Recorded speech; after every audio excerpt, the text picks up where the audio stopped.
housekeeping stuff's out of the way, let's dive into breaking a longer fast. This is so important. So important. I don't know how to emphasize how important breaking your fast is. It's equally as important as doing the fast. How about that for a strong statement? So there are a couple things I want you to know. One, in these longer fasts, so to me, a longer fast is 24 hours or longer. So it's actually past 24 hours. In a longer fast, you are making changes to the microbiome, to your microbiome. Really powerful changes. So when we go to eat, we want to make sure we are feeding the good bacteria in your gut. And I'll tell you how you do that in a moment.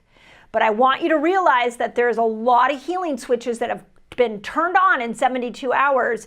We are going to turn some of them off just because once you start eating, they turn off. But this reset to the gut will be profound. And if you do the 4-step process that I teach you, you will nourish the good bacteria that make you neurotransmitters to calm your brain, that bring your blood sugar down, that support your immune system, that heal a leaky gut. You name it, these bacteria are your friends. And we want to make sure after a big fast, like a 3-day water fast, that we're taking impeccable care of them. Which leads me to my second point. I have created a 4-step process to help you break this longer fast. Now, this was based off of literally millions of people we have fasted through my channels, and there are 4 things that work really well. So you want to follow the order of what I'm about to tell you. So the first step, when you go to break your fast, you're going to break it with a liquid. Now, I prefer that you break it with a broth. I actually think the best thing to break it with is bone broth. Bone broth has glycine in it, and glycine will really nourish the inner lining of your gut and prevent a leaky gut situation. Go listen to the podcast I did with Dr. Stephen Gundry. He talked about the number one challenge with people's energy right now is because they have a leaky gut. Well, if you just went through 72 hours of water fasting and the first thing that goes in your mouth is bone broth, you are really setting yourself up for success with your gut health and overcoming a leaky gut. I highly recommend it. If you're vegan and you want to do veggie broth, you can do that. If you want to do a green juice, this is kind of a new twist I'm going to throw in there. You can, but there's a couple of rules. It has to be organic. It has to be cold pressed, and there can't be any fruit in it. So if you want to do cucumber, if you guys love celery juice, things like that, you can do that in this first step if that is enjoyable for you. Okay, second step. Then after you've done your liquid, you're going to do a probiotic something. Probiotic rich anything. This is your sauerkrauts, your kimchis, your kombuchas, anything fermented pickles. You can do anything fermented. Cocoa, it's a coconut fermented yogurt. The reason you're doing something fermented is you want to add in some good probiotics. So that's step number 2. Step number 3. Now we want to feed the bacteria that we just added in, but we also want to feed the bacteria that may be flourishing from the 3-day water fast. So you want to add in prebiotic foods in this third step. So these are your fresh greens. These are your seeds, your raw seeds and your raw nuts. And these are your low glycemic foods. So some of your cruciferous foods.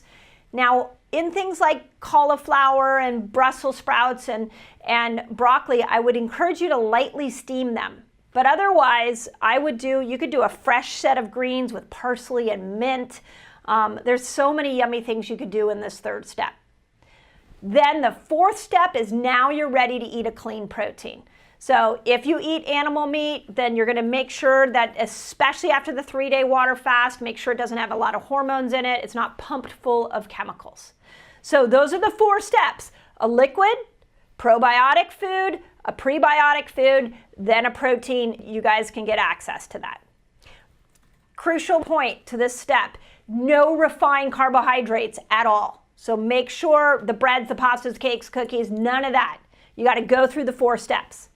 Now, one of the questions we get a lot, and this is the third thing I want to bring to your attention, is how long in between each step? So I like somewhere between 30 minutes to an hour. So think about your fast. If you stop eating Monday at 3 and your 72 hours is Thursday at 3, that gives you some time to slowly work on making sure that every half hour you add a new step in. Do not add any other food in until you've done at least the 4 steps and that there's been at least a half an hour in between each step. Then you're going to be ready to dive into whatever you want. Okay, the next piece that I want to teach you or talk about, which is my 4th point to this video, is why the steps. Okay, how many, and put in the comments, how many of you have done a fast and the minute the time's up, you do what I call the boomerang effect. You start to do more, you eat whatever, and then you feel horrible. So I'm trying to stop the boomerang effect. The other part of doing this 4-step process is I want to help you rebuild your microbiome. You just did something amazing in this 72 hours.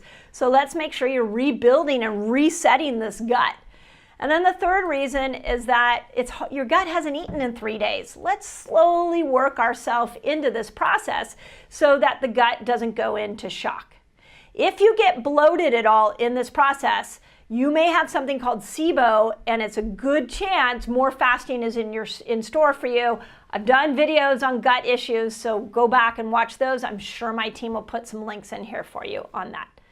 Last thing, what are some of the challenges that might happen if you don't follow these steps? So the first question I get a lot is, will I undo my results?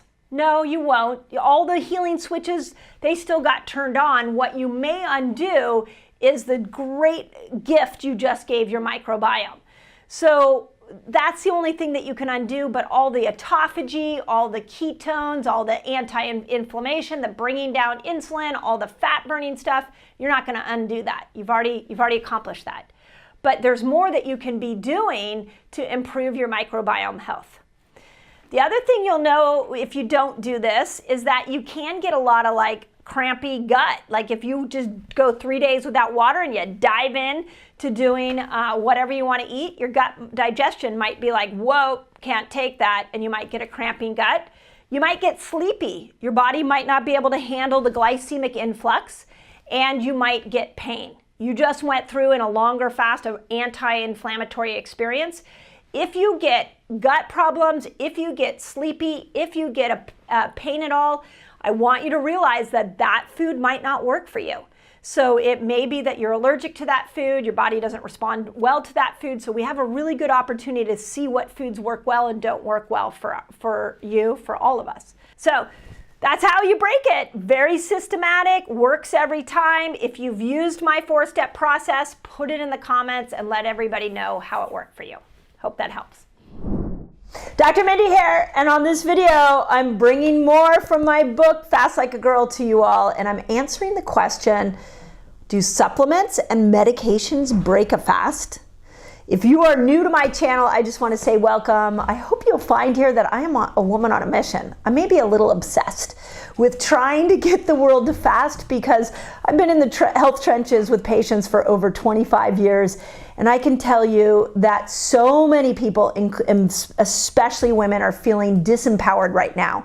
We feel like we're out of answers, and fasting is an incredible answer for so many health problems. So I'm really excited to not only bring you all the videos, I don't even know how many I have here now. I know we've got millions of views and thousands of videos, but now you got 83,000 words, over 50 recipes, and a whole lot of information in my 4th book. Okay, common question. I get this a lot. So let's just, here's what I hope you'll see in my videos, is that I really want to teach you to think for yourself. Okay, I had actually a really fun story happen to me the other day where a patient went into her OB's office and she knew so much about her hormones, and she was able to really have an educated conversation with her OB, and to the point that she was like, the woman started talking to her like she was a doctor. That's what we want. I was so fired up when I heard this because I want, and I hope after Fast Like a Girl, I hope that every woman has the knowledge around her hormones and is able to use that knowledge not only for her health, but be able to have great conversations with her doctors around what her hormonal needs are. So as I answer this question with supplements and medications, I want to make sure you understand that I'm teaching you how to think this through for yourself. So I'm not just saying yes, no. I want you to be able to answer the question for yourself. So let's start with medications. The first thing I want to tell you on medications that's really important is that you should never alter your medication without the collaboration of your doctor. If your doctor is not willing to reduce your medications down or even adjust your medications, honestly, in my opinion, you get a doctor that can collaborate with you. And many of the doctors that send their patients here, I just want to thank you for doing that, because a lot of, like this book, I'm hoping this book is going to go in every doctor's office, that they're going to make this accessible to women, because I put the science in there, I put the application in there, and I want it to be a companion guide with your doctor where you two can work together to be able to figure out what medications are necessary and which ones are unnecessary. When it comes to medications, like let's use blood pressure and cholesterol for an example, it's really easy to turn to the medication first and ignore the lifestyle. But a lot of times we don't have to go on that medication if we fix the lifestyle. So there's sort of two paths that happen here.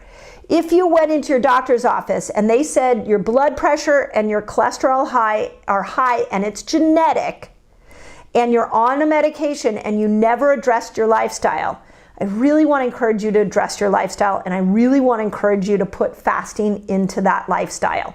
And I really want to encourage you to work with your doctor and then ask your doctor, after you've been fasting for a while and you're cleaning up your metabolic health, if you can get off those medications. So that would be the first thing I would say on the medication front. Now, if your doctor said eat this without food, then great, it'll work in your fasting window. If your doctor said take this medication with food, then go ahead and put it in your eating window. So follow whatever your doctor said. Will your medication spike your blood sugar is really the question. Is it going to pull you out of a fasted state? It can only pull you out of a fasted state if it spikes your blood sugar. Some medications will spike your blood sugar, some won't. So this is where something like a Keto Mojo, a blood sugar reader that you do the pin prick, or like a CGM, this is where that can really help. So know if your medication spikes your blood sugar. If it doesn't, and you're putting it in your fasting window, wonderful. But again, on the topic of medication, we need your doctor involved in that conversation. You can send your doctor to this video and have her work with you on it. That's totally a cool thing to do. And if you're watching this, I really applaud the doctors that are in that collaborative teamwork mode with their patients. So that's the medication. And by the way, just if you're like, well, I want more information, I put it in the book. I have a whole section on hacks that make fasting effortless, and one of them is fasting and medication. So there's more nuance in there. Okay, now let's talk about supplements. So this is what's interesting on supplements. I really want to emphasize that supplements should be exactly that. They should be a supplement to your lifestyle. So the way when I'm coaching a patient, I like to look at supplements is I like to come in, change the lifestyle, use supplements as a tool to get the body to heal a little quicker, but then start to take the supplements away so that we can just lean into lifestyle and use a supplement whenever we periodically need it to be there for us. Now, the body is always trying to bring itself to homeostasis. So if you've been on a supplement, the same supplement over and over and over again for more than 90 days, your body's adapted to it. Switch the brand, switch the style, do something different, get off of it, maybe for 30 days, and then get back on it. A supplement should be an addition to a great fasting lifestyle. So please know that. Does a supplement pull you out of a fasted state? Same rules apply as medication. Check your CGM, check your Keto Mojo, take what you can do in your fasted state is do the blood sugar test. I outlined the blood sugar test in the book. Do the blood sugar test and see, does fasting raise, when you take your blood sugar, take the supplement, look a half hour later, is your blood sugar higher? If it is, then that supplement is pulling you out of a fasted state. Now, on the supplement front, I also want to say, this is personal preference. I can only do those after I've eaten in my eating window. Some supplements, like you're going to hear me talk a lot about aminos. We're really diving into amino acids in my Reset Academy, using amino acids in the fasting window. I had a great conversation with Dr. David Minkoff when we should be using amino acids. He is the leading amino acid expert in America.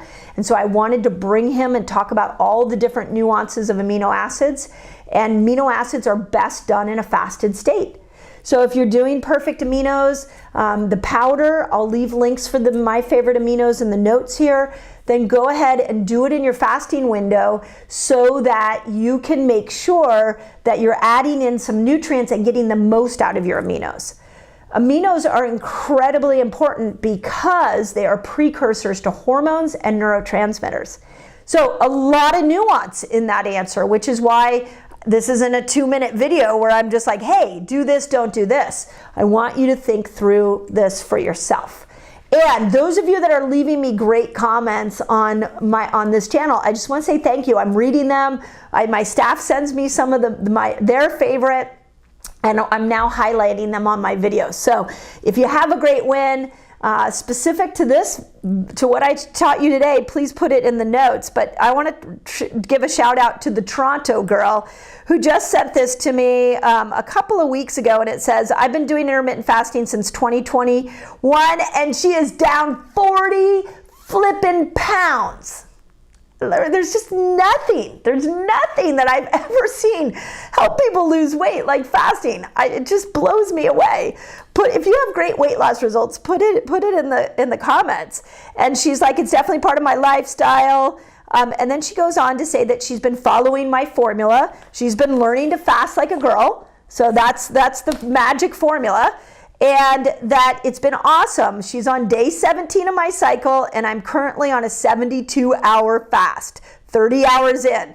And once I'm on day 20 to day 31 of my cycle, I'm going to go down and shorten my fast, because she's an expert faster, to 16 hours. That is fasting like a girl. That is knowing when to pull out a long fast, when to go to a short fast. That's what I'm teaching here. So Toronto girl, thank you.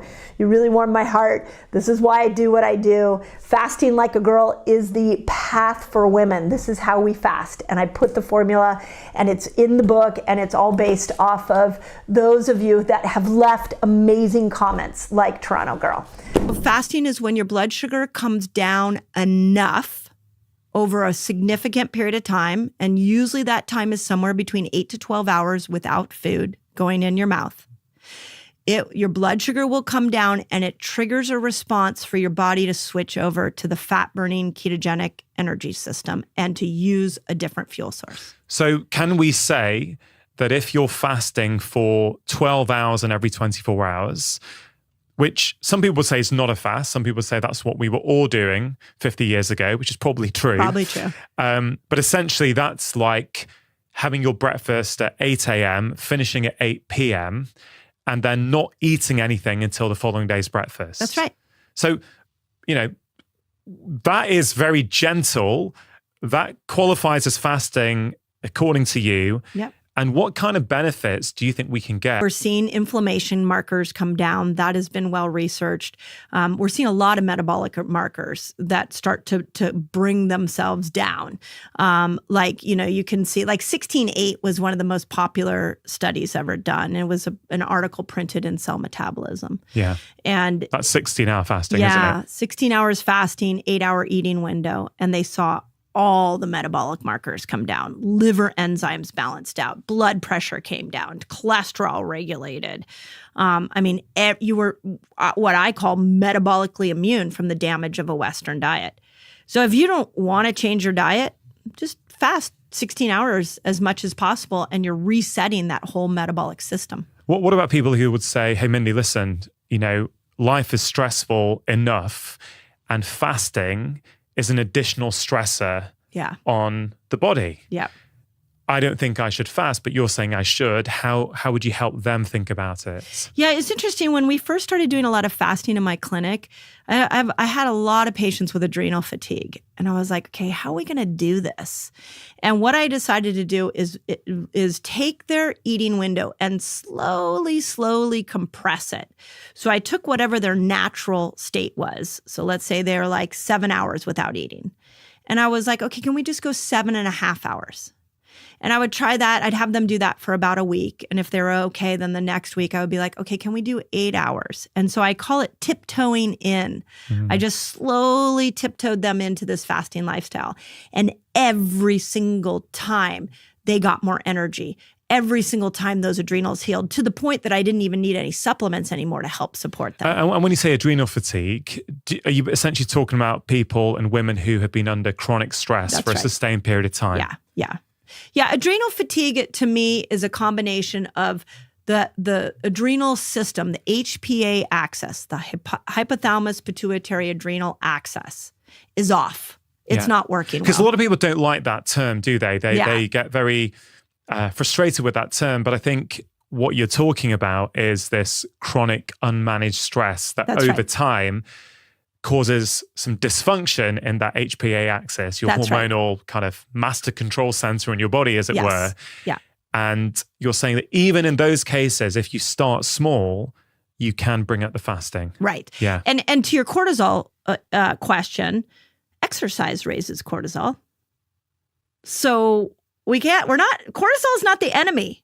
Mhm. We just don't know how to dance with cortisol yet. We haven't learned how to use cortisol. And if we look at like a little bit of cortisol is made to upregulate a lot of processes in our body. It's when it's done too much that it's a problem. So with somebody who's really worried about a stressed out life, they don't want to fast and create more cortisol surge. Then what I would say is like, let's just have a more gentle approach, just like you would have a more gentle approach with your exercise. Yeah. You don't want to go after it in a big way to raise cortisol up so high. Yeah. I love that. And I guess another way I'm thinking about this for people, let's say a woman is listening to this and they're resistant to fasting. Mm-hmm. And let's say they're resistant more to 16-hour fasts, 20-hour fasts. And they've heard or they follow someone on social media who said women shouldn't be fasting like that. Mm-hmm. Even if they simply took your advice about the cycle and the different phases and, in the final week before their period, were more kind to themselves and allow themselves to rest and nourish themselves more, and they exercise according to your recommendations at different parts of the cycle, well, even that is going to make massive improvements, even if they don't go the next step and do some of these longer fasts that I know you're a fan of. Yeah. You hit the nail on the head. We're going into a lot of nuance because, there's people listening that are going to grab different things that will be helpful. But if you're overwhelmed, exactly what you said, let's just start to look at this week before our cycle and let's think of all the things we can do that we can mellow out on. And if we just did that and then minded the rest of the cycle, there would be so many health issues that would be helped. Yeah. We have a membership academy. It's called our Reset Academy, and we have thousands of women in there. And we do all kinds of different fasts together. Some of them, I would say the majority of them love what I call an autophagy fast, which is 17 hours because it's a bit of a detox. But about twice a year, we do a 3-day water fast together. A lot of them don't want to do that. And there's no judgment. I'm not like, hey, what do you mean you don't want to do it? It's a menu, those 6 fasts I put in Fast Like a Girl. It's just a menu. And you get to choose according to what you need. You've helped thousands of women around the world improve their health, some with the help of fasting, some without that. There's 2 groups of women I just want to make sure we've covered. One is night shift workers. Ooh, yeah. And the other is athletes. Yes. Or people that are really into sport and let's say endurance sport. So let's start with shift workers because a huge part of the population is shift workers. Yeah. For, I don't know, let's say, a female in their 40s who is starting to experience hormonal changes, but let's say they're a nurse doing, 8 p.m. till 8 a.m. shift. Yeah. How would you advise them to maybe take some of your principles and feed that into their life? Because of course, their lifestyle is already against their natural circadian biology, right? Yeah, but I think you can still help them. Okay, check this out. I have a free fasting guide for you all. It's free. And it's going to teach you all the basics of fasting. It's going to teach you how to kill hunger when you fast, which is really cool. And it's going to show you how to break your fast, among many other things. All you got to do is click on this link right here and enjoy. Yeah, I think we just have to break it down. I mean, for starters, my heart goes out to the shift worker because there's a real hormonal shift that happens there. So let's say that 8 a.m. they go off to work. Sorry, 8 p.m. 8 p.m., that's right. So I'm considering that they would eat dinner before that. Yeah. Now, there's two ways you can go about this. There's a part of me that if it was me, I would eat dinner at like 7:30, and then I wouldn't eat throughout my whole shift. And then I would come home in the morning and I would eat a light meal. So I'd probably have my biggest meal at 7:30 and have a light meal when I get home. And what sort of meal would you have at 7:30 p.m. before your shift? Oh, I'd have a lot of protein. I would have, because protein's going to give all the amino acids for your brain, for your energy. If you eat meat, I would have like a grass-fed steak and some salad and maybe a sweet potato. Okay, so you'd have that before you go to your shift. Yeah. You would fast during your shifts. Yeah. And what does that mean for fluid and drinks? You could drink, I'm a drink lover. So you could do mineral water with no sweetener. You could do regular water. You could do tea. You could do coffee. You could put like a mineral packet in there. Just make sure it doesn't spike your blood sugar. So no juices. No juices. Soft drinks. Yeah. Tea or coffee with sugar to keep you up at night. No. So tea or coffee, fine, but you would say no sugar. Yeah, no sugar and no NutraSweet, like any of the like synthetic artificial ingredients. And why would you not say someone, again, this is optimal, right? Yeah. Why would you say to that nurse who may be knackered at 2 a.m. and is fancying a black coffee with a spoon of sugar in to help them get through the rest of their shift, why not the sugar? Because it's going to raise your blood sugar up. So, what's a really interesting example of this is one of the more interesting fasting lifestyles I had to put together was an actress who had in the middle of the night, she was filming. You wrote about this in the book. I remember reading it this morning. Yeah. And so when she came to me, she's like, I'm exhausted. And so I gave her this exact protocol. I'm like, okay, we're going to eat before you go to bed, you're going to eat a big meal before you start filming, and you're not going to eat during the night while you're filming. And like within days, her energy went through the roof. And we forget, don't we, sometimes that digesting food, of course, food is important, but it takes energy. That's right. Right? Quite a lot of energy Yeah. to digest our food. Yeah. So sometimes when we fasted for a while or not eaten for a while, we can have pretty good cognition. Yeah. And loads of mental energy. One thing that I did when I first understood fasting is I wanted to bring it to my patient base. And every January, I gathered hundreds of people together and we would do what I call a reset, where we would experiment with new health tools. And we would do it for the whole month of January. And I had just discovered fasting. And I thought, oh my God, my patients are going to think I'm crazy. Like I've been talking about food and quality of food. And now I'm going to tell them no food.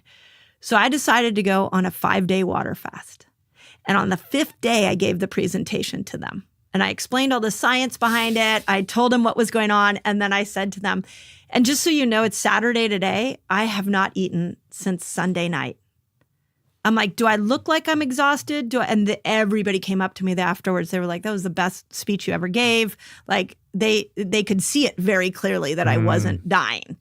So to the shift worker, I would say if you could follow that pattern, you're actually going to your performance at work will be better. You're not gaining weight. You're minding melatonin a bit. And then you can go back into this recovery place. I love that. Super helpful. For the athletes. So there's also this conversation online about female athletes and that fasting is not the right approach. They need food, they need energy. And I know there's a lot of nuance there, so I don't want to misrepresent anyone else's work. In Fast Like a Girl, I think there are a few case studies of athletes or female endurance athletes who you've helped. Oh, yeah. Right? So what's your take on it? Yeah. I will completely refute that statement because I saw it in my clinic all the time. My clinic was a bunch of 45 to 55-year-old, high-tech, overachieving, athletic people. Yeah. And so when we started implementing fasting, I watched their times improve in such a huge way. So we can't make a blanket statement like fasting's not good for an athlete. Okay, are you fasting and you're still not losing weight? Check out this video because you might be missing a key part of your fasting experience that's gonna unlock weight loss. So if you think about it, all the humans that emerged out of that time have the gene that allows us to go without food. And that gene, they believe, is in all of us today.